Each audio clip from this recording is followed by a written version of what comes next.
부산 운수사 주지 소임을 보고 있는 범일입니다. 부처님의 열반제일을 맞이하여 여러분과 함께 열반제일을 생각해보는 시간을 갖게 돼서 감사하게 생각합니다. 부처님께서는 궁중생활을 하시다가 29에 출가하시어 35세 6년간 전무후무한 고행을 하시고 깨달음을 이루셔서 80세까지 45년간 전법의 삶을 사시다가 열반하셨습니다. 열반이란 우리 모두 잘 아시겠지만은 모든 번뇌가 꺼진 상태, 깨달음을 얻은 상태를 말합니다. 우리는 중생 속에서 부처가 나온다고 알고 있습니다. 또 번뇌 속에 보리가 들어 있습니다. 번뇌와 보리가 둘이 아니라는 것이죠. 또한 사바세계가 곧 진여의 세계라고 합니다. 이런 얘기들을 종합해 볼 때 깨달음은 멀리 있지 않고 열반의 체험은 멀리 있지 않다라고 하는 것이지요.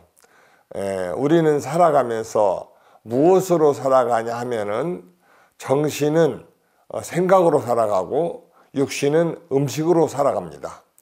그래서 음식도 적당히 잘 먹어야 되고 또 살아가면서 늘 우리 불자들께서는 부처님의 팔만대장경 속에 있는 법문들을 잘 가슴에 새겨서 살아가셔야 아주 행복한 삶을 사실 것입니다. 우리가 살아가면서 고통과 고뇌, 괴로움은 어디서 생기냐 하면은 탐진치, 욕심과 성냄과 모든 것이 변한다고 하는 그런 것을 깨닫지 못해서 생기는 어리석음으로 해서 우리가 고통과 괴로움이 생깁니다. 그래서 이제 고통과 괴로움을 없애려면 어떻게 하느냐? 우리는 육신을 가진 존재는 어쨌든 생로병사의 속에서 살고 있습니다. 그래서 그 몸의 고통이나 이런 괴로움을 없애려면은 욕심 혹은 화나는 것이 왜 일어나는가를 돌이켜 봐야 되는 것이죠. 대부분 화는 왜 내냐 하면은 금강경의 말씀처럼 아상에서 일어납니다. 아상이라고 하는 것은 나다라는 생각이 자리 잡을 때 생기는 관념인데, 아상은 왜 생기느냐 하면은 어릴 때부터 형성되어 온 자아의식입니다. 육신과 또 육신을 의지해서 생기는 아상이라는 것이 생겨서 이제 자기의 자존심이나 이익에 부합되지 않으면은 화가 나거나 이제 또 속상해집니다. 화나도 표현할 수 있기도 하고 없기도 하는데, 표현하지 못하고 그 화를 삭히려고 하면은 그게 스트레스로 바뀌게 됩니다. 그럼 스트레스가 되면은 얼마나 큰 손해가 나냐 하면은 내 몸이 화가 나서 스트레스가 진전되어서 우리의 신체의 장기들을 파손시키고 몸을 힘들게 하면은 더 큰 손해가 나는 것이죠. 그래서 고통은 더 크게 진행되어 가는데, 그럼 이런 고통을 이제 벗어나는 열반의 세계는 어떻게 들어가느냐? 어떤 일이 생겼을 때 이것이 왜 이렇게 내가 속상한가? 왜 화가 나는가를 돌이켜 봅니다. 그러면 그 속에서 분명히 나라고 하는 욕심이 들어 있어서 내가 이익 보려고 할 때 생기는 거라는 것을 알아채게 됩니다. 근데 우리는 이익되게 하려고 하는 삶을 살다가 어떤 생각을 또 한번 해보셔야 되냐 하면은, 현명한 분들은 모두 다 한결같이 공술의 공수고 빈손으로 왔다가 빈손으로 간다라고 하는 말을 많이 했습니다. 욕심의 삶을 알아챈 다음에 그렇게 괴로움이 생길 때 그걸 알아챈다면은 더 이상 고통과 괴로움이 없게 됩니다. 어릴 때 제가 살던 집은 방장산 속에서 살았는데요. 밤에 공부하다가 마당을 나와서 산책을 하고 하다 보면은 자연스럽게 하늘을 올려다보게 되는데, 하늘을 올려다보니 까만 밤하늘에 별들이 초롱초롱 반짝반짝 마치 박혀있는 듯 그게 있습니다. 저는 그 별을 보면서 이런 생각을 했습니다. 나는 저 별을 볼 수 있는데 내가 볼 수 있다라고 하면 나랑 뭔가 관계가 있을 것인데 관계가 없다면은 아예 보이지 않을 것이고, 물론 안 보인다 해도 모두 관계 없는 건 아니지만은 그래도 이렇게 눈으로 선명하게 매일 밤마다 볼 수 있는 이 별은 나랑 무슨 관계일까? 늘 그런 게 궁금했습니다. 그리고 이제 나이가 이제 들어가고 학교 공부를 하면서 별이 너무너무나 멀리 있다는 것도 알았습니다. 즉 빛의 속도로 무지무지 빨리 가도 뭐 몇백 광년을 가야 되니 우리의 인간의 몸으로는 갈 수 없는 곳이라는 것도 알아챘습니다. 그래서 갈 수 없는 별을 어떻게 우리는 매일 보면서 별과 어떤 관계인가를 생각하게 되는 걸까라고 늘 저에 대한 어릴 때부터 질문은 화두처럼 저는 또 나름대로 화두가 되어 있었습니다. 그러다가 저는 최근에 너무나 기쁘고 반가운 생각의 정리를 하게 됐습니다. 저는 저의 아는 우리 둘째 아들이 공부를 잘해서 제가 그 애한테 이런 숙제도 냈습니다. 야야, 너 이런 현대인들의 직업을 갖지 말고 너는 우리가 이렇게 타게 되면 타임머신처럼 혹은 그런 것처럼 순간에 저 우주의 모든 별들을 여행할 수 있는 그런 기계를 한번 만들어 보려무나 라고 주문을 했었습니다. 그만큼 저는 그 무변광대한 밤하늘에 늘 관심이 많았던 것이죠. 그런데 최근에 어떤 이제 생각에 이르게 되었느냐 하면은 우리는 육신은 생로병사 속에서 살기 때문에 때로는 아플 때도 있고 또 아무리 음식과 운동을 잘한다 해도 늙어갈 수밖에 없고 죽음이 다가오는데 육신은 죽으면은 다 지수화풍으로 이 세상에 흩어져서 완벽하게 사라집니다. 그렇지만은 우리는 이런 말을 많이 합니다. 마음은 청춘이다. 마음은 늙지 않는다. 그러면 이 영혼은 육신을 따라가지 않습니다. 예를 들면 많은 그 심령학자들이 임사경험이라고 하는 글을 보면은 내가 죽게 되면은 영혼이 자기의 죽음 시체에서 떠올라서 자기를 내려다본다고 하는 그런 얘기가 많이 있는데, 그러면 이 영혼은 어디로 가는 것인가 라는 생각을 많이 해봤습니다. 물론 우리 불교관에서는 연불삼매, 연불을 많이 하면은 극락세계에 태어나죠. 또 원력을 세우면은 자기가 원력의 삶을 살아가게 됩니다.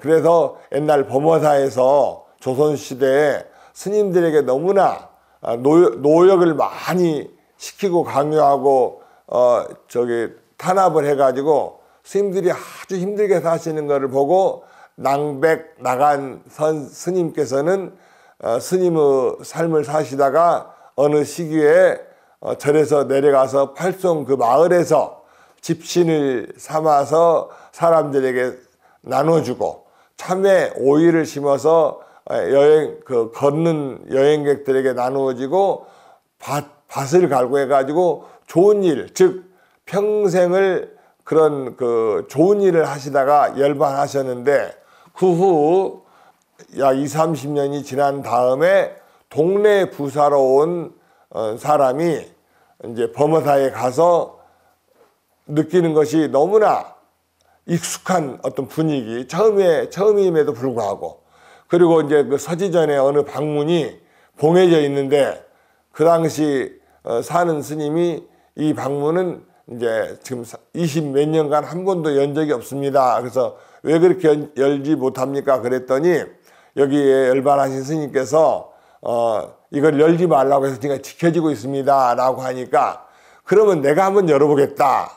그러니까 이제 그 당시 동네 부사, 즉 구청장 같은 조선시대에는 더 힘이 있었으니까 그분이 연다 하니까 그러면 한번 열어보십시오 했더니 딱 열어보니 책상 앞에 글이 하나 써져 있는데 이 문을 여는 사람이 이 문을 닫은 사람이다라는 그런 글씨가 있었다고 합니다. 즉 낭백 나간 스님이 열반하실 때 써놓고 간 그 종회에는 부사로 와가지고 이분이 스님들의 노역을 철폐시켜주고 수행의 환경을 잘 만들어 주셨다는 그런 전설이 지금까지 내려오고 있고, 이것을 증명이나 하듯이 비석도 우리 범어사 입구에 나와 있습니다.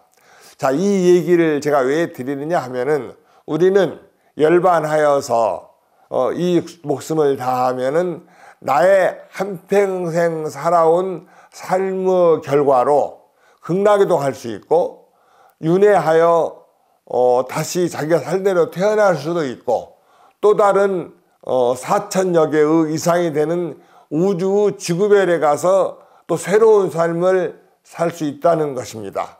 즉, 이러한 생각에 이르게 되면은 우리는 매 순간순간을 아상으로 점철되어 있는 나의 욕심으로 살기 위해서 인색하고 정직하지 못하고 또 화를 잘 내는 사람으로 살아서는 더 나쁜 삶으로 갈 수밖에 없다라고 하는 것입니다. 우리는 불교를 만나서 또 종교를 믿어서 더 행복한 삶을 살아야 됩니다. 특히 불교는 진리를 늘 가슴에 새겨서 내가 불교적인 삶을 유지해야 됩니다. 진리란 무엇이냐? 언제나 어디서나 누구에게나 똑같이 적용되는 게 진리입니다. 즉, 불교에서는 삼법인이 가장 근본이 되는 진리의 말씀입니다. 삼법인에서는 첫 번째가 뭐냐? 재행무상입니다. 즉, 모든 것은 변하고 있다. 얼마나 우리 불교가 멋있느냐 하면은, 다른 종교에서는 이런 말을 하지 않고 신을 믿으라고 합니다. 근데 이제 우리가 가만히 분석을 해보면은 신은 인간이 만들어낸 창조물입니다. 즉, 종교에서 말하는 전지전능한 신은 인간이 만들어낸 상상의 창조물인데, 이제 그러면 왜 이렇게 말을 하느냐? 우리 인류가 재앙을 당했을 때, 예를 들면 1차 세계대전, 2차 세계대전, 지금의 우크라이나 전쟁, 또 그 수많은 재앙을 볼 때 단 한 번도 신은 인류에게 나와서 손길을 내밀어 본 적이 없습니다. 즉, 우리의 이웃들, 국가, 이 좋은 이런 단체에서 우리를 구원해 줬지 그런 신은 나타나지 않았던 것이죠. 근데 비해서 불교는 신의 얘기는 언급하지 않고 모든 건 변하고 있다라는 그런 말씀을 하십니다. 자, 그리고 이제 두 번째 삼법인은 재범무한데, 모든 게 변하기 때문에 나도 변하고 있습니다.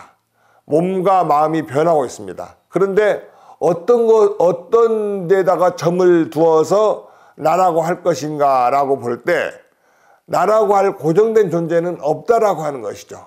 매 순간순간 변하고 있다라고 하는 것이죠. 그렇기 때문에 나라고 하는 고정된 것이 없다라고 깨달으라는 것입니다. 이걸 깨닫게 되면은 아상이 사라지는 것이고, 아상이 사라지게 되면은 욕심내는 게 사라지고 성내는 게 사라지게 됩니다. 반야신경에서는 어떤 수행자가 내가 누군가를 관해 봤더니 나라는 존재는 오온에 화합된 존재에 불과하더라 라고 알아채니 일체 고통과 재앙에서 벗어났느니라 하셨습니다.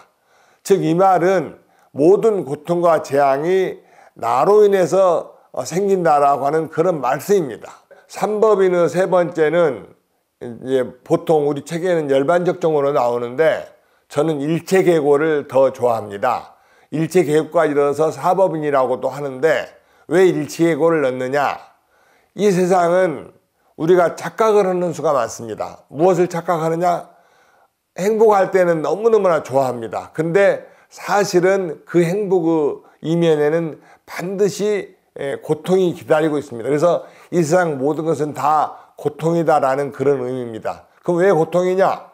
우리는 생로병사를 거스를 수 없기 때문에 만나면은 이별이 다 이미 예정되어 있는 것이고, 또 태어나면 죽음이 예정되어 있는 것입니다. 그래서 이 일체계고라고 하는 것은 그 고통이 이 사바세계에 태어나서 사는 것 자체가 가끔 행복하고 기쁠 때도 있지만 궁극에 가서는 이별을 해야 됩니다. 그렇기 때문에 고통입니다. 그래서 이 사바세계에서의 삶은 그 무엇도 집착할 것이 없고 서로 행복하거나 기쁘다고 하더라도 그것의 뒤이면에는 괴로움과 슬픔이 기다리고 있다는 것을 알아차리는 것이 이제 일체계고의 진정한 의미이며 깨달음일 것입니다.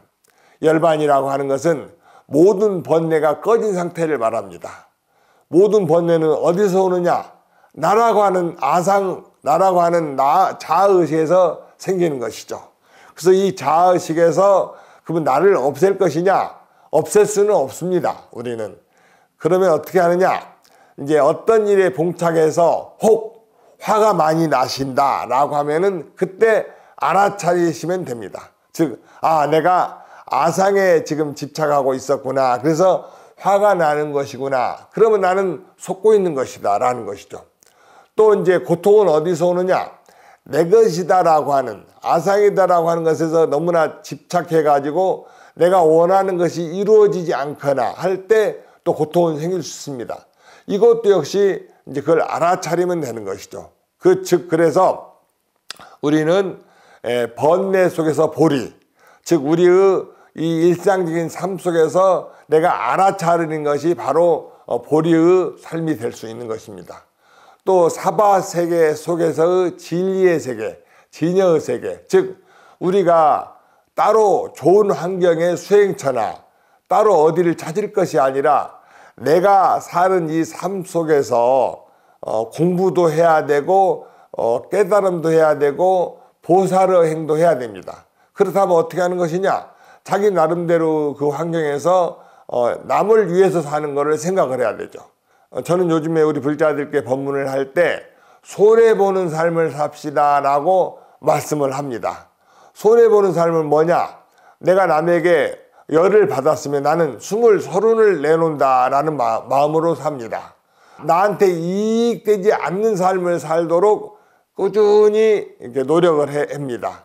사람들은 이제 나이가 들고 어느 일정한 시기가 되면은 친구도 점점 없어지고 외로워진다고 합니다.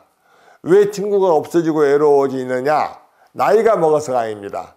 인색해져서 그럴 수 있습니다. 또 자기의 자의식이 너무나 강해서 그럴 수 있습니다. 열반이란 나누는 것이고 자의식을 줄여서 함께 하는 것이 열반의 진정한 의미입니다. 오늘 부처님의 열반제일 이 날을 통해서 우리는 이 삶을 살아가는데 양보하고 베풀고 화내지 않고 그런 손해나는 삶을 살면 좋겠다라고 생각이 들어갑니다. 수행은 왜 합니까? 행복해지려고 합니다. 행복하려면은 그러한 마음가짐으로 살아야 수행이 되는 것입니다. 그러면 우리는 힘든 시련이 올수록 또 다가올수록 우리는 가슴이 설레야 됩니다. 왜? 나는 이 힘든 일을 통해서 더욱 성숙될 것이고 지혜로워질 것이어서 얼마나 다행인가 라고 하는 그런 마음, 긍정적인 마음을 가지신다면은 힘든 이 사바의 삶이 결코 힘든 것만 아니고 매 순간순간이 수행의 삶이 될 것이며 기도의 삶이 될 것이며 깨달음의 삶이 될 것입니다. 우리가 출가제일과 열반제일을 맞이한 이 일주일 얼마나 감사합니까? 이런 날이 올 때마다 놓치고 있었던 어떤 신심 또 깨달음의 세계를 다시 한번 체크해 보시고 다시 마음을 다잡고 또 잊어버렸거나 놓쳤던 것을 생각하시면서 새로 출발하시면 좋겠습니다. 운사주지 범일이었습니다. 감사합니다.